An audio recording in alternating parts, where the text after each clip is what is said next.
Assalamualaikum warahmatullahi wabarakatuh. Gimana kabarnya semua? Semoga kabar kalian sehat selalu ya teman-teman. Dan di video kali ini Mama Ainun bikin vlog lagi ya teman-teman. Ngonten lagi. Sudah lama nggak ngonten karena Mama Ainun banyak kegiatan ya teman-teman. Dan baiklah, di video kali ini Mama Ainun bikin vlog di rumah Nenek Ainun yang ada di rumah Dampit. Ceritanya kemarin hari Jumat tanggal 6 Juni 2025 kita para umat muslim seluruh dunia merayakan hari raya Idul Adha. Apa toh Idul Adha kuwi? Idul Adha adalah sebuah hari raya agama Islam memperingati peristiwa kurban, yaitu ketika Nabi Ibrahim bersedia mengorbankan putranya Ismail sebagai wujud kepatuhan terhadap Allah Subhanahu wa taala. Sebelum Ibrahim mengorbankan putranya, Allah menggantikan Ismail dengan domba. Idul Adha juga dikenal sebagai Lebaran Haji atau hari raya dalam Islam yang dirayakan setiap tanggal 10 Dzulhijjah dalam kalender Hijriyah. Ibadah haji berlangsung di bulan Dzulhijjah dan Idul Adha bertepatan dengan puncak ibadah haji, yaitu pelaksanaan wukuf di Arafah. Lebaran Haji merupakan istilah yang populer di Indonesia untuk menyebutkan hari raya Idul Adha. Karena bertepatan dengan pelaksanaan ibadah haji di Mekah, Idul Adha sendiri memiliki makna yang lebih luas, yaitu hari raya kurban yang diperingati dengan menyembelih hewan kurban sebagai bentuk ibadah dan mengenang pengorbanan Nabi Ibrahim. Jadi, meskipun istilah Lebaran Haji sering digunakan, Idul Adha adalah hari raya utama yang dirayakan pada tanggal 10 Dzulhijjah dan ibadah haji berlangsung sepanjang bulan Dzulhijjah termasuk pada hari Arafah yang merupakan puncak ibadah haji. Kemarin hari Jumat tanggal 6 Juni 2025 kami sekeluarga merayakan hari raya Idul Adha dengan bangun pagi dan sholat di masjid. Sayangnya kakak Naufal nggak ikut sholat karena kecapean semalam. Ikut takbiran di masjid dan bermain hingga larut malam. Ya gimana lagi ya, akhirnya kakak Naufal kami tinggalkan sendiri di rumah. Tenang saja, rumah teman Mama Ainun dekat dengan masjid, jadi dijamin aman terpantau kok untuk keselamatan kakak Naufal. Setelah sholat Idul Adha selesai, kita pulang ke rumah masing-masing. Papa tak bikinin sarapan, terdengar dari toa masjid menginformasikan untuk para pria berkumpul di depan masjid untuk membantu pelaksanaan penyembelihan hewan kurban dan untuk para ibu-ibu membantu memasak di dapur umum. Untuk pelaksanaan penyembelihan hewan kurban dipercepat agar tidak bertabrakan dengan sholat Jumat teman-teman. Alhamdulillahnya dengan 3 ekor sapi dan 9 kambing belum terselesaikan, akhirnya diistirahatkan dulu acara pembagian hewan kurbannya. Dilanjutkan lagi setelah sholat Jumat selesai pembagian hewan kurban sekitar jam 5 sore. Terus Mama Ainun berlanjut dengan memasak daging kurban kurang lebih setengah 11 malam teman-teman. Akhirnya keesokan harinya kami sekeluarga bangun pagi jam 4 pagi teman-teman untuk mempersiapkan barang apa saja yang harus kita bawa untuk mudik. Tak lupa jemput Bu Sum, adiknya ibu mertua, di tempat tinggal tidak jauh dari tempat tinggal Mama Ainun. Padahal kita janjian dengan Bu Sum habis sholat subuh berangkatnya yo teman-teman. Tapi apa daya lah, kita adalah keluarga yang jamnya molor kayak permen karet. Karena nggak semudah kita membalikkan telapak tangan untuk membangunkan para bocil-bocil yang tertidurnya lelap setelah kemarin main bareng-bareng dengan teman-temannya seharian hujan pokoknya. Adik Ainun tuh melihat acara mulai menguliti hewan kurban sampai memisah-misahkan antara daging dan tulang belulang hewan kurban dan pembagian daging kurban ke masyarakat sekitar. Yo jadinya susah dibangunkan, terutama adik Ainun yang paling susah bangun pagi. Dan akhirnya kita berangkat molor jadi jam 6 pagi teman-teman.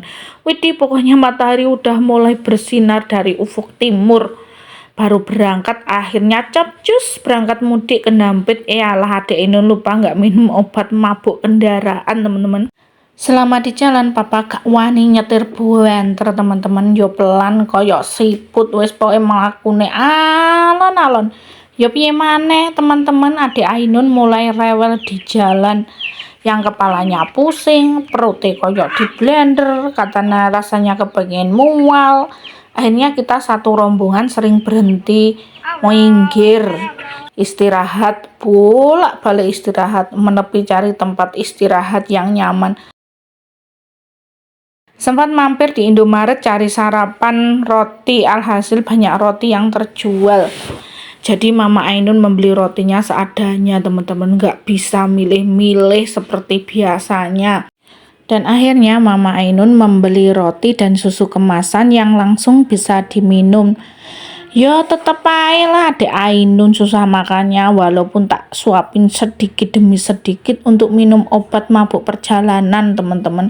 Tapi ya apa meneh, Adik Ainun kan lagi mabuk jadi susah makannya. Setelah Mama Ainun nyuapin dan tak kasih minum obat mabuk perjalanannya ya, Adik Ainun agak lumayan sih habis minum obat mabuk perjalanan, meskipun kita sempat sekali berhenti beristirahat di daerah Dampit, di daerah Pasar Buah. Di sana Masya Allah pemandangannya apik, indah dan sejuk banget, dengan pemandangan sawah dan ladang yang diteras sering lo guys, kayak nek gambar-gambar lukisan gajan apik pokoknya. Dan di situ tuh pokoknya pokoknya cocok untuk orang liburan teman-teman. Kenapa tanahnya diteras sering? Biar tanahnya tidak gampang longsor, kan tanah pegunungan teman-teman. Jadi kalau tanah pegunungan itu kalau pengen dijadikan sawah untuk tanaman sayur, atau kalau situ nggak bisa tanaman sayur teman-teman, cuman dari situ padi sama tebu. Kalau saya lewat di situ tuh saya tuh paling seneng banget melihat pemandangannya di situ. Di Dampit Pasar Buah di pinggir jalan, biasanya di situ dijadikan tempat pariwisata untuk jual beli buah-buahan. Alhamdulillahnya ya teman-teman, akhirnya kita satu rombongan sampai di rumah Dampit sekitar jam 8 pagi. Padahal itu papa itu sudah janjian sama kakek kalau nanti penyembelihan hewan kurbannya itu sekitar jam 8:30. Tapi alhamdulillahnya kita sudah sampai sekitar jam 8, berarti masih ada tinggal waktu setengah jam. Setelah itu papa itu langsung pergi ke belakang teman-teman untuk melihat hewan kurbannya yo. Hewan kurbannya itu seperti apa. Ternyata kakek itu membeli kambing yang berjenis domba. Alhamdulillah dombanya itu berukuran besar, gemuk, dan banyak, alhamdulillah banyak dagingnya teman-teman. Dan setelah itu kan cuman papa sama kakak Noval aja di situ, kan kakak Noval kan nggak mungkin kalau dia bisa bantu. Dan akhirnya papa itu pergi ke rumahnya Pak D. Tapi ketika pergi ke rumah Pak D, bilangnya itu tidak diajak untuk menyembelih hewan kurban, tapi beliau itu bilangnya seperti ini ke Bude, katanya mau mencari Pak D, mau diajak untuk mengangkati kayu di rumah.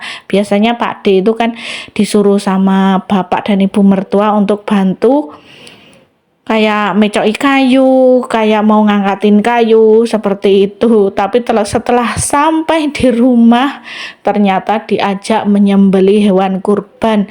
Dan yang satunya lagi itu adik keponakannya papa ya, itu juga sama, dia itu di kampungnya sana juga lagi mengadakan penyembelihan hewan kurban. Katanya kalau nggak salah itu di sana itu ada 1 ekor sapi. Dia baru saja membantu penyembelihan dan menguliti dan juga memisah-misahkan antara daging dan tulangnya si hewan kurban sapi itu. Setelah istirahat itu baru ditelepon sama papa, disuruh ke rumah kakek nenek. Bilangnya seperti ini teman-teman, wes pokoknya kamu itu kesini aja, penting ada sesuatu yang pengen diomongin. Ya kalau mendengar kata-kata seperti itu yang namanya adik keponakan kan langsung datang dikira ada apa gitu. Ternyata setelah sampai itu diajak nyembelih kambing teman-teman. Setelah itu adiknya yang pakai topi warna putih yang berbaju biru itu adik keponakannya papa. Itu anaknya itu paling apa ya guys yo, pinter gitu loh. Itu namanya Om Mehmet. Om Mehmet itu paling pinter banget kalau diajak menguliti kulit hewan dan memisah-misahkan antara daging dan kulit hewan kurban. Setelah itu teman-teman, papa, Om Mehmet dan Pak D itu membantu memisah-misahkan tulang dan dagingnya. Organ dalam kambingnya itu seperti paru, jantung, usus, lambung, hati, semuanya itu dibersihkan sama Pak D itu di sungai teman-teman. Di tempat kakek dan nenek itu ada sungai yang besar namanya Kali Genteng, yang disebut itu Sungai Genteng, dan di situ dibersihkan sampai bersih. Setelah bersih baru dibawa pulang, terus baru diirisi sesuai dengan kehendak orang yang irisin itu guys. Itu papa itu alhamdulillah di situ tuh peralatannya seperti peralatan benda-benda tajam itu kakek tuh semuanya itu punya teman-teman. Jadi kayak papa, Umet dan Pak D itu tinggal ngirisin daging dan juga membacoki tulang-tulangnya itu teman-teman. Setelah itu dimasukkan ke dalam plastik dan diwadahi sesuai keinginannya nenek. Nah di situ itu rencananya itu satu kambing itu dibikin 20 plastik teman-teman, tapi ternyata itu sang dagingnya itu melimpah dan banyak. Jadi alhamdulillahnya sekitaran rumah itu semuanya itu dibagi teman-teman, karena papa itu nggak mau ngasih daging kurban itu yang sedikit-sedikit, ya minimal sekitar 2 kiloan lah per orangnya. Tapi sayangnya teman-teman, ini Mama Ainun nggak bisa videoin hasil akhirnya dari penyembelihan hewan kurban ya. Itu sama papa sudah ditata rapi, dimasukkan ke plastik tadi kan, terus dibagi-bagikan ke masyarakat. Tapi sayangnya ini HP-nya Mama Ainun nggak cukup memory cardnya, karena Mama Ainun tuh HP-nya masih kentang teman-teman, masih belum bisa beli HP yang bagus untuk bisa ngevlog yang lebih panjang, lebar dan puas gitu. Itu nggak bisa karena memori cardnya itu terbatas ya. Jadi ya apa meneh, ya wis seperti ini adanya saja. Sekian dulu teman-teman video Mama Ainun kali ini. Semoga kita bisa bertemu lagi dan Mama Ainun bisa ngevlog lagi. Jangan lupa like, subscribe, komen jika Anda suka dengan video-video Mama Ainun. Hola, assalamualaikum warahmatullahi wabarakatuh.